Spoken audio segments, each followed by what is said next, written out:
51வது சங்கீதம். இங்கே தாவீது பாவ மன்னிப்பு ஜெபமாக இதை செய்கிறார்.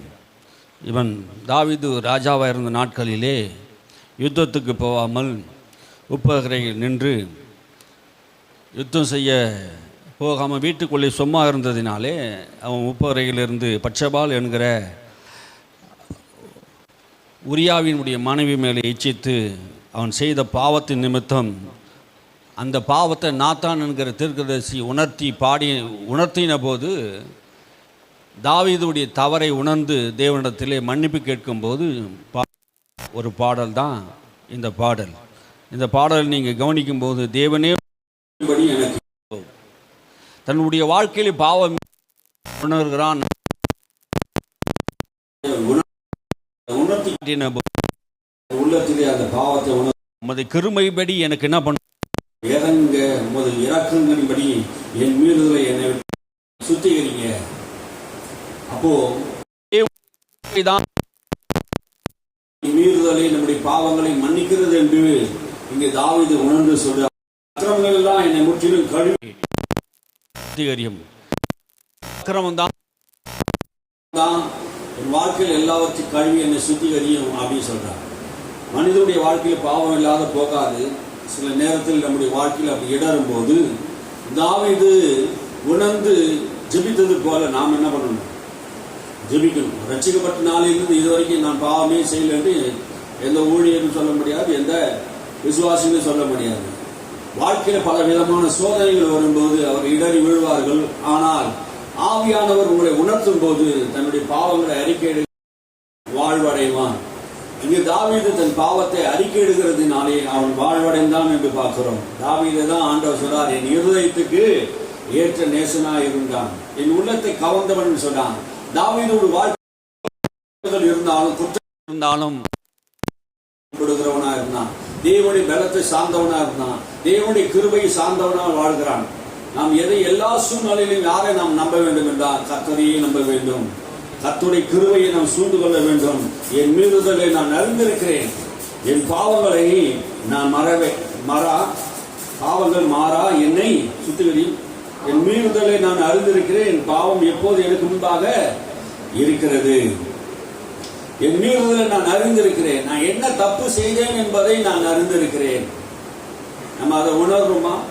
விசுவாசிகளாகிய நாம் என்ன தப்பு செய்கிறோம் என்று உணர்மா? தாவீது சொல்றார், என் மீறுதலை நான் அறிந்திருக்கிறேன், என் பாவம் எப்போது எனக்கு முன்பாக நிற்கிறது. நாம் தவறு செய்யும் போது, பாவங்கள் செய்யும் போது நாம் அறிந்திருக்கணும். தெரியாம செய்கிறேன்னு சொல்ல முடியாது, தெரியும். சில நேரத்தில் ஆண்டவர் நம் உள்ளத்திலிருந்து கண்டித்து உணர்த்துகிறவர், பாவத்தை கண்டித்து உணர்த்துகிறவர் ஆவியானவர். புதிய ஏற்பாட்டு காலத்திலே இந்த பரிசுத்த ஆவியானவர் இயேசுவை ஏற்றுக்கொள்ளும் போது நமக்குள்ளே வருகிறார். ஆவியானவர் இல்லைன்னா இந்த ரட்சிப்பை நமக்கு பெற முடியாது. பரிசுத்த ஆவியானவர் தான் இந்த ரட்சிப்புக்கு வழியா இருக்கிறார். அவர் என்றென்றைக்கு நம்மோடு கூட இருப்பார். நம்முடைய வாழ்க்கையில சில நேரங்களில் பாவம் நம் உள்ளத்தில் இருந்தால் இந்த ஆவியானவர் நமக்குள்ளே உணர்த்துவார். உணர்த்தி என்ன செய்வாரு? அதை நமக்கு முன்பாக நிறுத்துவார். அப்படி நிறுத்தும் போது அதை நாம் உணர்ந்து என்ன பண்ணணும்? அதை நம்ம விட்டு நீங்கும்படியாக ஜெபம் பண்ணணும். 4ஆம் வசனம், தேவனில் ஒருவருக்கு விரோதமாக நான் பாவம் செய்து உமது கண்களுக்கு முன்பாக பொல்லாங்கானதை நடப்பித்து நீ பேசும்போது உமது நீதி விளங்கும், நீ நியாயந்திருக்கும் போது உங்களுடைய பரிசுத்தம் விளங்கும் என்று அறிக்கை இடுகிறேன். எதை அறிக்கை இடுகிறார்? தேவரீருக்கு விரோதமாக நான் பாவம் செய்தேன். இந்த சரீரம் கர்த்தருக்கு உரியது. இது கர்த்தர் நமக்கு விலை குறைய கொடுத்து வாங்கியிருக்கிறார். இந்த சரீரம் நம்முடையது என்று எனக்கு விரோதமாக நான் என்ன வேணா செய்ய முடியும்? என் சரீரம், என் சம்பாத்தியம், என் பணம், நான் என்ன வேணா செய்வேன், நான் என்ன வேணா என் வாழ்க்கையில அசுத்தமா வாழ நான் ஒப்பு கொடுப்பேன் அப்படின்னு யாருமே சொல்ல முடியாது. பாருங்க, இது கர்த்தருக்குரிய சரீரம். விலையின்றி விற்கப்பட்டோம், விலையேற்பட்ட ரத்தத்தினால் தான் மீட்கப்பட்டோம். நாம் கிரையை கொடுத்து வாங்கப்பட்டிருக்கிறோம். இப்போது கிறிஸ்துக்குரியவர்களாக இருக்கிறோம். நாம் நம்முடைய சரீரத்துக்கு அதிகாரி அல்ல, தேவனே நம்முடைய சரீரத்துக்கு அதிகாரியா இருக்கிறார். ஆகினாலே நாம் தேவனுக்கு விரோதமாக தான் நாம் பாவம் செய்தவர்களா இருக்கோம். இந்த சரீரம் கிறிஸ்துவுக்கு உரியது. நாம் எல்லாரும் அவராலே முத்திரைப்படப்பட்டிருக்கிறோம். நாம் எல்லாரும் அவரால் உண்டாக்கப்பட்டு இருக்கிறோம். நாம் யாரும் தனியா நம்மளே உண்டாக்கி நம்மளே வந்துடல. இந்த உலகத்துல தேவன் நம்மை உண்டாக்கினார். அல்லேலூயா. நாம் யாருக்குரியவர்கள்? கிறிஸ்துவுக்கு உரியவர்கள். அவர் ரத்தத்தினாலே விலை கொடுத்து ஆண்டவர் நம்மை வாங்கி இருக்கிறார். விலையேறி பெற்ற ரத்தத்தினால் நம்மை வாங்கி இருக்கிறார். ஆகையினாலே நாம் கிறிஸ்துக்குரியவர்களாக இருக்கிறோம். இந்த சரீரம் தேவ நாம மகிமைக்காக வாழ்வதற்காக இதை பரிசுத்தமாய் இதை ஆண்டு கொள்ள வேண்டும் என்று தேவன் நம்மை விரும்புகிறார். உமது கண்களுக்கு முன்பாக பொல்லாங்களை நடப்பித்தேன். யாருடைய கண்களுக்கு முன்பாக? நாம் மறைவிடங்களிலே தவறுகள் செய்தாலும் தேவன் அதை பார்க்கிறார் என்பதை அவன் அறிந்து சொல்றான். தேவனே, உமது கண்களுக்கு முன்பாக நான் பொல்லாங்கான காரியத்தை நடப்பித்தேன். ஆனால் நீ நீதியை பேசும்போது உமது நியாயம் எங்களுக்கு விளங்கும் ஆண்டவரே. நீ நீதியை பேசும்போது தீர்க்கதரிசி வந்து பேசுகிறான், நீ செய்தது தப்பு என்பதை அவன் பேசும்போது தன் உள்ளத்திலே உணர்வடைந்து அந்த நீதியை அவன் அறிந்து அவன் அறிக்கையிடுகிறான். இதோ நான் துர்குணத்திலே உருவானேன், தாய் பாவத்திலே கர்ப்பம் தரித்தாள். நான் உருவாகும் போதே என்னுடைய வாழ்க்கையிலே பாவம் இருந்தது, என் தாய் பாவத்திலே கர்ப்பம் தரித்தாள். என்னுடைய வாழ்க்கை, என்னுடைய பிறப்பு, என்னுடைய சுபாவம், என்னுடைய ரத்தம் என்னுடைய ஜீன்ல இருக்கிறது. என்னால அதை மாற்றிக்கொள்ள முடியல. ஆண்டவரே, என்னை மன்னிங்க, என் பாவத்தை மன்னிங்க அப்படின்னு சொல்லி அவன் ஜெபிக்கிறத பார்க்கணும். துர்குணத்திலே உருவானேன். மனிதனுடைய வாழ்க்கையில், அநேக மனுஷனுடைய வாழ்க்கையில் இந்த துர்குணம் இருக்கிறது. இந்த துர்குணம் நம்மை விட்டு அகல வேண்டும் என்றால் வேதத்தை நாம் அதிகமாக வாசிக்கணும். நம்முடைய வாழ்க்கையிலே இந்த பாவத்தை முற்றிலும் தேவன் அகற்றி இருக்கிறார். இதோ உள்ளத்திலே உண்மையாக இருக்க விரும்புகிறேன், அந்த காலத்திலே ஞானத்தை எனக்கு தெரியப்படுத்தினேன். என் உள்ளத்திலே நான் உண்மையாக இருக்க விரும்புகிறேன் ஆண்டவரே. ஒரு ரட்சிக்கப்பட்டவனுடைய உணர்வு அப்படித்தான் இருக்கும். உள்ளத்திலே எப்படி இருக்கணுமா? உண்மையா இருக்க விரும்புகிறேன். பவுல் சொல்லுகிறது போல, நன்மை செய்ய எனக்கு விருப்பம் உண்டு, ஆனால் நன்மை செய்வது என்னிடத்திலே காணப்படவில்லை. நான் அல்ல, எனக்குள்ளே வாசமா இருக்கிற பாவம். நான் நன்மை செய்ய வேண்டும் என்று விரும்பினாலும் எனக்குள்ளே அந்த பாவம் இருக்கிறபடினாலே நான் பாவம் செய்கிறேன். நான் அல்ல, எனக்குள் வாசமா இருக்கிற பாவம். ஆதாமுக்குள் இருந்த அந்த மீறுதல், அந்த பாவம், இந்த பாவ சரீரத்திலிருந்து யார் என்னை விடுதலையாக்க கூடும் என்று ஒரு நிபந்தனை அற்ற ஒரு மனிதனாக, கதறுகிற மனிதனாக பவுலை பார்க்கிறோம். பாவம் ஒரு மனிதனை கொல்லும், பாவம் ஒரு மனிதனை அழிக்கும், பாவம் ஒரு மனிதனுடைய மனசாட்சியை கொல்லுகிறது, அழிக்கிறதா இருக்கிறது. பாவம் செய்கிறவன் சாகுவான், பாவம் செய்கிற ஆத்மா சாகவே சாகும் என்று வேதம் சொல்லுகிறது. ஆதாம் பாவம் செய்த போது அந்த ஆத்மா மரித்து விட்டது. பாருங்க, இன்னைக்கு என் உள்ளத்திலே உண்மையா இருக்க விரும்புகிறேன். எத்தனையோ பேர் தான், ஆண்டவரே நான் உண்மையாக தான் இருக்க விரும்புகிறேன், ஆனா உண்மையா இருக்க முடியல அப்படின்னு தவிக்கிறீங்களா? ஆவியானவர் உங்களுக்கு உதவி செய்வார். அல்லேலூயா. ஞானத்தை உங்களுக்கு தெரியப்படுத்துவார். நீ என்னை யோசேப்பினாலே சுத்திகரித்து, அப்போது நான் சுத்தமாவேன். என்னை கழுவி அருளும், அப்போது நான் உடைந்த மழை போல வெண்மையாவேன். ஆமென். அல்லேலூயா. யோசேப்பினாலே கர்த்தர் நம்மை சுத்திகரிப்பார். அவருடைய ரத்தத்தினாலே நம்மை சுத்திகரித்திருக்கிறார். ஆமென். இயேசு கிறிஸ்து ரத்தம் சகல பாவத்தின் கழுவி நம்மை சுத்திகரிக்கிறது. பழைய ஏற்பாடு காலத்திலே யோசேப்பு என்கிற செடியை எடுத்துக்கொண்டு வந்து அந்த ரத்தத்திலே தண்ணீரை விட்டு அந்த ரத்தத்தை தொளித்து ஜனங்க மேல் தெளிப்பார்கள். அந்த ரத்தம் யாரார் மேல தெளிக்கப்படுகிறதோ அவங்களுடைய பாவங்கள் அன்னைக்கு மன்னிக்கப்பட்டது. அதான் சொல்றார், யோசேப்பினால் என்னை உள்ளத்தை ஆண்டவரை சுத்திகரி, என் பாவத்தை மன்னித்தருளும். நமக்கு ஆண்டவர் நம்முடைய பாவங்கள் எல்லாவற்றையும் மன்னித்திருக்கிறார். அது வெண்மையாக உறைந்த மழையை போல ஒரு வெண்மையாக நம்ம உள்ளத்தை கர்த்தர் மாற்றி கொண்டு இருக்கிறார். அல்லேலூயா. ஆவியானவர் நமக்குள்ள வரும்போது இந்த உள்ளத்தை வெண்மையாகவும் தூய்மையாகவும் மாற்றுகிறவராக இருக்கிறார். 8ஆம் வசனத்தை, நான் சந்தோஷமும் மகிழ்ச்சியும் கேட்கும்படி செய்யும், நான் சந்தோஷமும் மகிழ்ச்சியும் கேட்கும்படி செய்யும். அப்போது நீர் நொறுக்கின எலும்புகள் அலி கூறும். என் வாழ்க்கையில சந்தோஷம் இல்லை, மகிழ்ச்சி இல்லை ஆண்டவரே. என் எலும்புகள் எல்லாம் நொறுக்கப்பட்டது. ஏன் என்றால் பாவம் செய்கிற ஒரு மனுஷனுடைய வாழ்க்கையில சந்தோஷம் இருக்காது, சமாதானம் இருக்காது. எலும்புகள் எல்லாம் நொறுக்கப்பட்டது. எப்படி எலும்பு நொறுக்கப்பட்டா எப்படி வலி இருக்கும்? எலும்பு உடைஞ்ச ஒரு மனுஷனுக்கு எப்படி வலி இருக்குமோ, பாவம் செய்கிற மனுஷனுக்கு அவன் இருதயம் வலியாய் இருக்கும். அதுதான் சொல்றாரு, என் எலும்புகள் நொறுக்கப்பட்டது போல இருக்கிறது, எனக்கு சந்தோஷம் இல்லை, எனக்கு சந்தோஷம் இல்லை, சமாதானம் இல்லைன்னு சொல்றாரு. என் பாவங்களை பாராதபடிக்கு நீர் உமது முகத்தை மறைத்து, என் பாவத்தை நீ பார்க்காதீங்க ஆண்டவரே, உங்களுடைய முகத்தை அந்த பாவத்தை பார்க்காதீங்க, அந்த பாவத்தை நீங்க என்னாதீங்க ஆண்டவர்கிட்ட கெஞ்சுறான். நீர் என்னுடைய பாவத்தை பார்த்து என்ன நியாயம் தீர்க்காதீங்க ஆண்டவரே, உங்களுடைய கிருபை, உங்களுடைய இரக்கம், நீர் என் பாவங்களை பாராதபடிக்கு நீர் உமது முகத்தை மறைத்து என் அக்கிரமங்கள் எல்லாம் நீக்கியருளும், என் அக்கிரமத்தை நீக்கிறோம். உடைய கிருபையின்படி என் அக்கிரமத்தை நீக்கிறோம். என் பாவத்தை பார்த்தா ஆண்டவரே நீ என்னை தண்டிப்பீர். ஆண்டவரே, என் பாவத்தை பார்த்தா நீ என்னை வாழவே முடியாது. நீர் என்ன பாவத்தை பார்க்காதீங்க ஆண்டவரே, என் அக்கிரமங்கள்லாம் என்னை நீக்கிறோம். தேவனே, சுத்த இருதயத்தை என்னை சுஷ்டியும். எனக்குள்ள சுத்த இருதயம் இல்லை ஆண்டவரே. எனக்குள்ள சுத்த இருதயத்தை சிருஷ்டி ஆண்டவரே என்று கெஞ்சுகிறதை ஜபமாய் பாடுகிறது பார்க்கும். நிலைவாரமான ஆவி என் உள்ளத்திலே தந்துள்ளோம். சுத்த இருதயம் இல்லை. இன்னைக்கு நிறைய மனதிலே சுத்த இருதயம் இல்லை. ஆண்டவர்கிட்ட நாம் ஜெபிக்கிறோம், ஆண்டவரே எனக்கு சுத்த இருதயத்தை சிருஷ்டி ஆண்டவரே. என் இருதயம் அநேகம் கபடம் உள்ளதா இருக்கிறது, திருக்குள்ளதா இருக்கிறது. இந்த இருதயத்திலே கசப்புகள், வைராக்கியங்கள், கோபங்களை நாம் வைத்திருக்கிறோம்.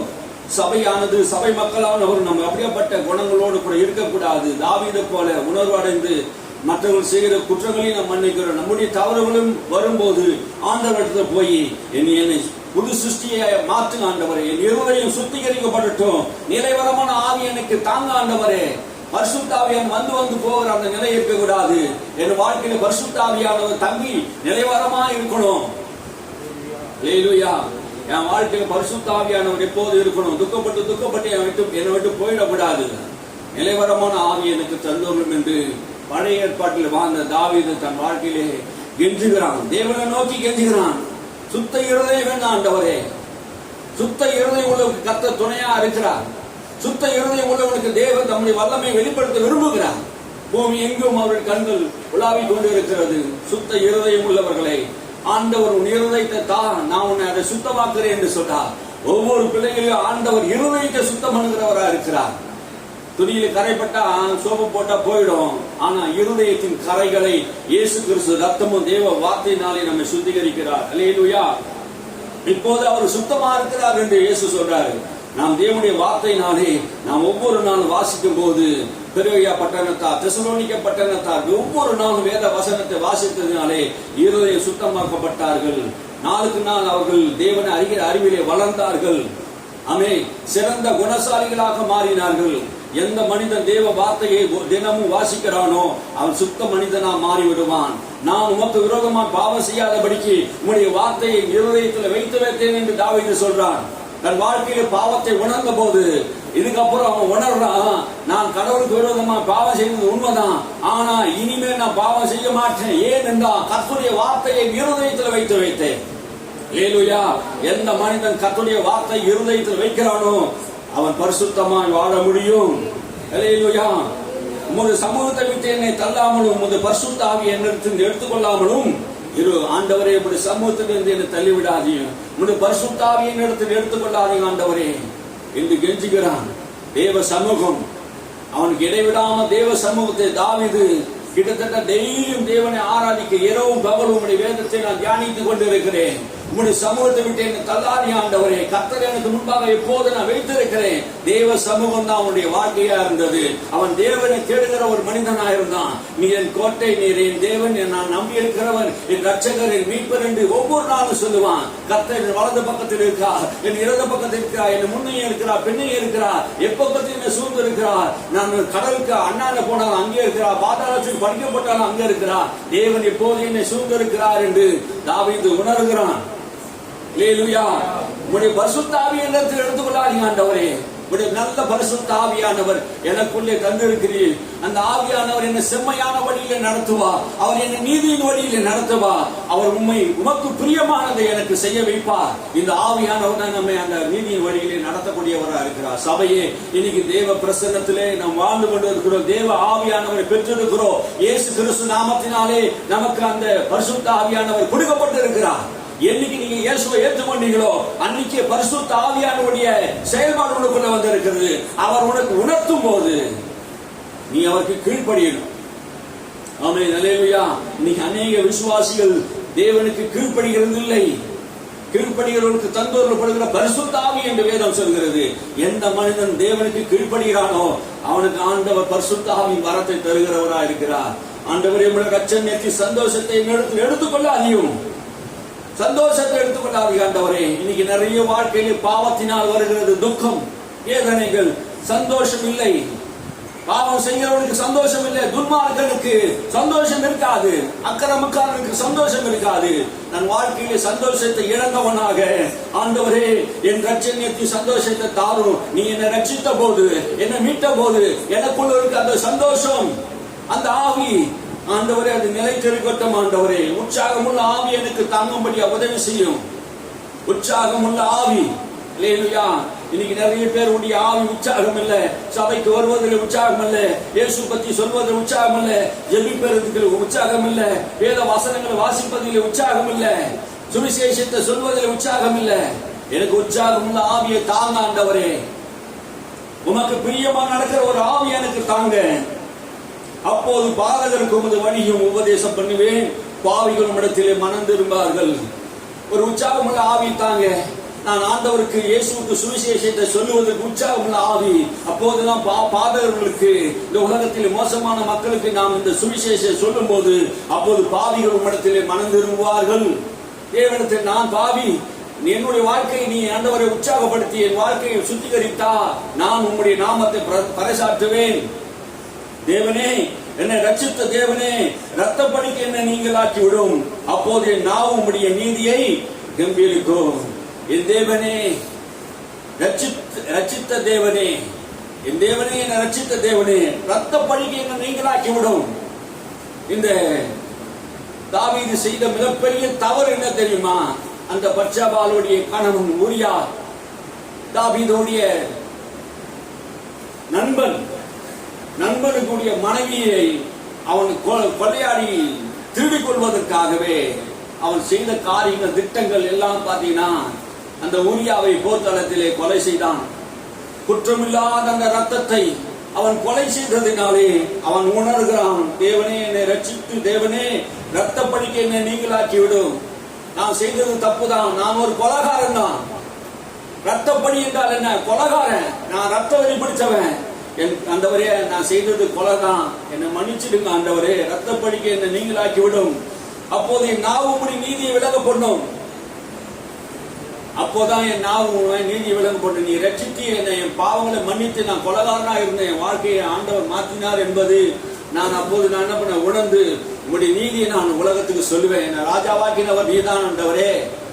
நான் குப்பையிலும் தூசியிலும் இருந்தனே, ஆடுகளுக்கு பின்னாடி இருந்தனே, என் அரசனாக்கி என்னை மகிழ்ந்தீரே, ஆனா உமக்கு விரோதமா நான் அந்த காரியத்தை செய்தனே என்கிற ஒரு உணர்வு அவனுக்குள்ளே இருக்கிறது. உங்களுடைய நீதி நான் விளங்கும்படி நான் கம்பீரிப்பேன். ஆண்டவரே, என் உதடுகள் திறந்தருளும். அப்போது என் வாய்கள் உம்மை புகழும், புகழ அறிவிக்கும். என் வாயை திறந்தருளும் ஆண்டவரே. பாவம் செய்தவன் வாயை மூடிக்கிட்டு தான் இருக்க முடியும். அக்கிரமம் செய்யக்கார வாயை மூடிக்கிட்டு தான் இருக்க முடியும். வாயை திறக்க முடியாது. யாரை ஆண்டவர் வாயை திறப்பார்? எந்த மனுஷன் ஆண்டவரை துதிக்கிறானோ அவன் தான் வாயை திறக்க முடியும். பாவம் செய்தவன் தேவ சமூகத்தில் வந்து துதிக்கவே முடியாது. அவன் வாயை மூடிக்கிட்டு தான் இருக்க முடியும். பாவம் ஒரு மனிதனை பேச விடாம மௌனத்தில் இறங்க செய்யும். தாவீது அதை உணர்கிறான். என் வாயை திறந்தருளும் ஆண்டவரே, என் உதடுகளை திறந்தருளும். அப்போது என் வாய்கள் உம்மை புகழை அறிவிக்கும். நீ பலியை விரும்புகிறதில்லை, விரும்பினால் அதை செலுத்துவேன். தகன பலி உமக்கு பிரியமானதில்லை. ஆண்டவருடைய சமூகத்தில் போய் நான் காளைகளை ஆட்டையை எடுத்து, நான் ராஜா ஒரு காளை ஆட்டை எடுத்து போய் நான் பலி செலுத்தினா அந்த பலியினால நீ பிரியப்படுகிற தேவனா இருந்தா பரவாயில்ல. நீ பலியை விரும்புத ஆண்டவரே, நீ பலியை விரும்பல. பலி செலுத்தினா பாவங்கள் மன்னிக்கப்படும், பழைய ஏற்பாடு பிரமாணம். ஆனா தாவீது அதை உணர்றான். நீ பலி செலுத்தினா அதில் பிரியப்படுகிற தேவன் அல்ல. ஆட்டையோ மாட்டையோ நான் பலி செலுத்த ரத்தத்தை சிந்தினா அந்த பலியை நீ அந்த ஆராதனை நீ ஏற்றுக்கொள்கிற தேவனா இருந்தா பரவாயில்லையே. நான் தகன பலி செலுத்திருப்பேனே, ஏராளமான மாடுகளுக்கு பலியை செலுத்திருப்பேனே. என் பாவங்களை மன்னிக்க நீர் எனக்கு உதவி செய்யும் ஆண்டவரே. தேவனுக்கு கேட்ட பலி நொறுமுண்ட ஆவிதான். ஆண்டவர் அந்த பலியை விரும்பலையாம். ஆட்டையும் மாட்டையும் பலி செலுத்துகிறதுனாலே மனுஷனுடைய பாவம் அவனை விட்டு நீங்குவதாக பழைய ஏற்பாடு சொன்னாலும், ஆனா தாவீது உணர்கிறான், புதிய ஏற்பாட்டு மனிதனாக, இருதயத்திலே காயப்பட்டவனாக, இருதயத்திலே நொறுக்கப்பட்டவனாக அவன் தேவனை நோக்கி கெஞ்சுகிறான். நொறுமுண்ட ஆவி எனக்கு தாங்க ஆண்டவரே. தேவனே, நறுமுண்டதுமான இருதயத்தை நீ புறக்கணிக்க மாட்டி. எந்த இருதயம் வேணும்? நொறுமுண்ட இருதயம். தன் பாவத்தை உணர்ந்து ஆண்டவரே நாம் செய்தது தப்புதான் என்று உணர்கிற ஒரு உணர்வுள்ள ஆவி, அதுதான் நொறுமுண்ட இருதயம். நான் செய்தது தப்பே கிடையாது, நான் செய்தது கரெக்ட் தான் என்று வாக்குவாதம் பண்ணி தேவ சமூகத்தில் போய் திமிராகவும் ஆணவமாக இருக்கிற ஒரு மனிதன் தேவனிடத்தில் மன்னிப்பு பெற முடியாது. நொறுமுண்ட இருதயம். ஆமென், அல்லேலூயா. அந்த இருதயம் நொறுமுண்டும் போது அவன் கண்ணில் தண்ணி வரும். அல்லேலூயா. ஒவ்வொரு மனிதனும் நொறுமுண்ட இருதயத்தோடு ஆராதனை செய்யும் போது அவன் இருதயம் உடைக்கப்படும். ஒரு தேங்காய் உடைக்கப்படும் போது தண்ணீர் எப்படி வருதோ அதே போல உள்ள உடைக்கப்படும் போது, ஒரு மனிதனுடைய இருதயம் உடைக்கப்படும் போது தண்ணீர்கள் வெளியே வரும். அல்லேலூயா. உங்க வாழ்க்கையில் கர்த்தர் ஏராளமான கிருபைகளை தாராளமாய் கொடுத்திருக்கிறார். சீயோனுக்கு உமக்கு பிரியமானபடி நன்மை செய்யும் எருசலேமின் மதில்களை கட்டுவீராக. தேவனே, எருசலேமுக்கு இறங்கும் அப்படின்னா என்ன அர்த்தம்? அவன் செய்த பாவத்தின் நிமித்தம் அந்த நகரம் கெட்டு போயிடக்கூடாது. அந்த நகரத்தை நீ என்ன பண்ணுவோம்? மதில்களை கட்டுவீராக. பாதுகாப்பு இல்லாம போயிடக்கூடாது. ஆண்டவரே, மதுச்சுவர் இருந்தாதான் பாதுகாப்பு. நான் செய்த தப்பு, நான் செய்த பாவம் இந்த எருசலேம் மக்களை பாதிக்க கூடாது. நீ ஏராளமான மக்களை எனக்கு ராஜாவா ஆக்கி கொடுத்திருக்கிறீர். இந்த மக்களுக்கு பாதுகாப்பு வேணும் ஆண்டவரே. பாருங்க, ஒரு ராஜா ஒரு நல்ல இருதயம் அவனுக்கு இருக்கிறது. தன் பாவங்களை உணர்கிறான், மக்களுக்காக ஜெபிக்கிறான். அப்போது தகன பலியும் சர்வாங்க தகன பலியாக நீதி பலிகளை நீ பிரியப்படுவீர். அப்போது உனக்கு பலிபடத்தின் மேலே காளைகளை பலிவிடுவார்கள். அல்லேலூயா. எப்போது ஆண்டவர் பிரியப்படுவார் பலிகள் மேல? இந்த எல்லா காரியம், வாழ்க்கையில எல்லா காரியத்தையும் சரி செய்யும் போதுதான், அதுக்கப்புறம் பலி செலுத்தினாதான் அகல தேவன் பிரியப்படுவார் என்பதை தாவீது உணர்கிறார். ஆமென். அல்லேலூயா. வாசிக்கப்பட்ட சங்கீதம் 51 சங்கீதம். நேரம் இல்ல, ஆகினாலே நேரம் இல்லாத காரணத்தால இந்த சங்கீதங்கள்லாம் வாசிக்கணும், பிரசங்கம் பண்ணுனா, தியானிச்சு சொன்னா நிறைய விஷயங்களை தாவீது தேவனிடத்திலே ஒப்புரவாகிறதை பார்க்கிறோம்.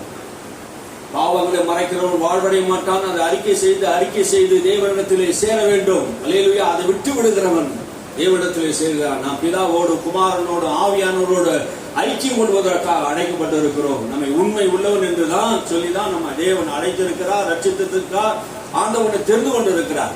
இந்த சரீரம் என்னுடைய சரீரம், இதை நான் எப்படி வேணாலும் ஆளுகை செய்யலாம், எப்படி வேணாலும் நான் பண்ணலாம் என்று சில அமெரிக்கர்கள் சொன்னாங்க. என் சரீரம், என்னுடைய பணம், என்னுடைய உழைப்பு, என் திறமை, நான் இந்த சரீரத்தை குடிப்பேன், விபச்சாரம் பண்ணுவேன், வேசித்தனம் பண்ணுவேன், அசுத்தமா வாழ்வேன், யார் என்ன கேள்வி கேட்க முடியும் அப்படின்னு சொன்னாங்க. லாஸ் ஏஞ்சல் பட்டணத்துல ஒரு தீ காத்து பற்றி எரிஞ்சிருப்பாங்க.